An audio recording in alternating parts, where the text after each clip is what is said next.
మొగుళ్లపల్లి మండల కేంద్రంలో కేసీఆర్ జన్మదిన వేడుకలను బీఆర్ఎస్ మండల పార్టీ నాయకులు ఘనంగా నిర్వహించారు. కేసీఆర్ జన్మదిన వేడుకలు బీఆర్ఎస్ పార్టీ మండల అధ్యక్షులు బలుగురి తిరుపతిరావు ఆధ్వర్యంలో జరగగా ఈ కార్యక్రమానికి ముఖ్య అతిథులుగా మాజీ జెడ్పీటీసీ జోరుక సదయ్య, మాజీ మార్కెట్ చైర్మన్ కోడారి రమేష్ యాదవ్, సర్పంచ్ల ఫోరం మాజీ మండల అధ్యక్షులు చదువు అన్నారెడ్డి తదితరులు పాల్గొన్నారు. ఈ సందర్భంగా కేక్ కట్ చేసి మిఠాయిలు తినిపించుకొని సంబరాలు చేసుకున్నారు. రైతు బంధువు, హరిత ప్రేమికుడు అయిన కేసీఆర్ నాయకత్వంలో తెలంగాణ అనేక విధాలుగా అభివృద్ధి చెందిందన్నారు. వారు ఆయుర ఆరోగ్యాలతో ఉండాలని ఆకాంక్షించారు.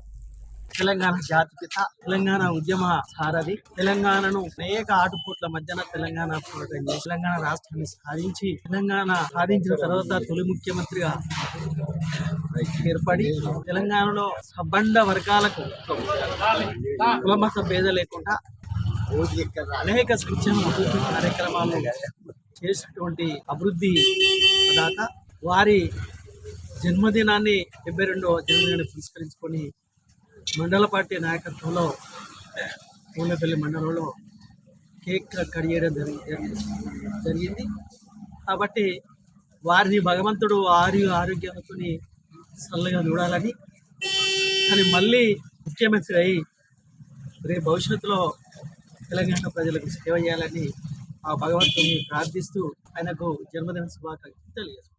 తెలంగాణ జాతిపిత గౌరవనీయులు పెద్దలు కల్వకుంట్ల చంద్రశేఖరరావు గారి 72వ జన్మదిన సందర్భంగా మొగుళ్లపల్లి మండల కేంద్రంలో బీఆర్ఎస్ పార్టీ నాయకులు, కార్యకర్తలు, మండల నాయకత్వం అందరూ కలిసి కేసీఆర్ గారికి కేక్ కట్ చేయడం జరిగింది. కేసీఆర్ గారు తెలంగాణ సాధించి తెలంగాణ తొలి ముఖ్యమంత్రిగా తెలంగాణకు ఎనలేని సేవలు చేసిన సందర్భంగా ఇంకా తెలంగాణకు ఇంకా మంచి చేయాలని, ఆ దేవుడు ఆయురారోగ్యాలు ఇవ్వాలని, తెలంగాణ సేవ చేసే భాగ్యం కలిగాలని భగవంతుడు కోరుకుంటూ కేసీఆర్ గారిని మరొకసారి జన్మదిన శుభాకాంక్షలు మండల ప్రజల పక్షాన కేసీఆర్ గారికి 72వ జన్మదిన శుభాకాంక్షలు తెలియజేస్తాను.